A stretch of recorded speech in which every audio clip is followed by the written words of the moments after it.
আমি চিন্তা করলাম উনি বুঝলো কেমনে আমি যে কৃষক।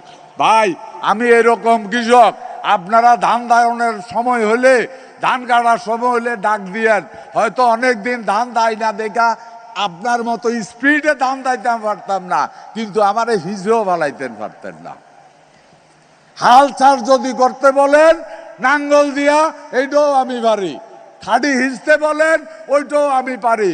আমি যা বলতে চাইছি, আমি কৃষকের সন্তান, আমি নিজে কৃষক। আপনার যদি লোনের প্রয়োজন হয়, আপনি এই কৃষি কার্ড নিয়ে ব্যাংকে গিয়ে ব্যাংকের ম্যানেজারকে বলতে পারেন আপনার এটার মধ্যে লেখা আছে আপনার এখানে জমি কতটুকু।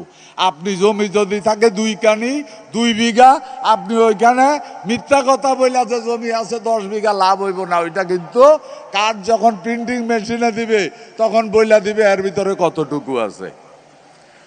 সঠিক কৃষকের জন্য এটা আপনি লোন উঠাতে পারবেন ন্যায্য লোনে। আপনারা জানেন কিছুদিন আগে এই সরকার আপনাদের 10,000 টাকা করে কৃষি ঋণ মকুব করেছে, করে নাই? 12 লক্ষ কৃষক উপকৃত হয়েছে। 200-র বেশি সার্ভিস ও ফিচারে লেনদেনের সব বিকাশ অ্যাপে সম্ভব।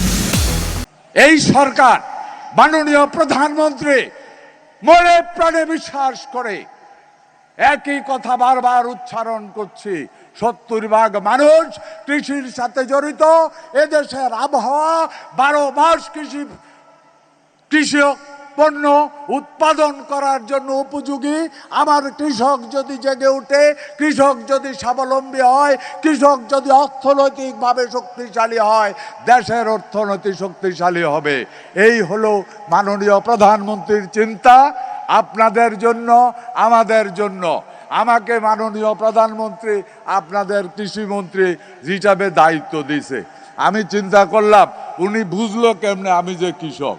ভাই আমি এরকম কৃষক, আপনারা ধান দায়নের সময় হলে, ধান কাটার সময় হলে ডাক দিয়েন, হয়তো অনেক দিন ধান দেয় না দেখা আপনার মতো স্পিডে ধান দাইতে পারতাম না, কিন্তু আমার হিজেও ভালাইতেন পারতেন না। হাল চাষ যদি করতে বলেন নাঙ্গল দিয়া, এইটাও আমি পারি। খাড়ি হিঁচতে বলেন ওইটাও আমি পারি। আমি যা বলতে চাইছি, আমি কৃষকের সন্তান, আমি নিজে কৃষক। সুতরাং আপনাদের সুখ দুঃখ আমার কাছে সরাসরি, আমি অনেক কৃষক আমার কাছে সরাসরি টেলিফোন করে, মাননীয় মন্ত্রী আমরা ফানি পাই না। আমি কিন্তু সাথে সাথে ব্যবস্থা করেছি। আর একটা সুখবর দিয়া বক্তব্য শেষ করছি। এখন এই যে শ্যালো টিউবওয়েলের ডিজেলের প্রবলেম দেখা দিতেছে, ডিজেলের প্রবলেম দেখা দিচ্ছে। আমরা আগামী 1 বছরের মধ্যে সারা বাংলাদেশের যত ডিজেল ইঞ্জিন আছে শ্যালো টিউবওয়েলের, ওইগুলি আমার কৃষি মন্ত্রণালয়ের সাথে আলাপ করা হয়েছে।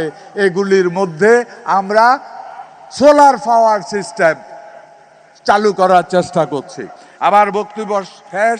মাননীয় প্রধানমন্ত্রী, আবারও আপনাকে এবং উপস্থিত সমস্ত অতিথিবৃন্দকে ধন্যবাদ জানাচ্ছি সমস্ত কর্মকর্তাদেরকে যারা এই স্টেজ তৈরি থেকে সব কিছুতে জড়িত ছিলেন, অক্লান্ত পরিশ্রম করেছেন। আমি আবারও মাননীয় প্রধানমন্ত্রী সহ সবাইকে নববর্ষের শুভেচ্ছা জানিয়ে আমি আমার বক্তব্য শেষ করছি। আল্লাহ হাফেজ। বাংলাদেশ জিন্দাবাদ। আসসালামু আলাইকুম। অশেষ ধন্যবাদ মাননীয় মন্ত্রী মহোদয়। আপনার অত্যন্ত চমৎকার বক্তব্যের জন্য আমরা কৃতজ্ঞ। আপনি আপনার বক্তব্যে তুলে ধরেছেন প্রযুক্তি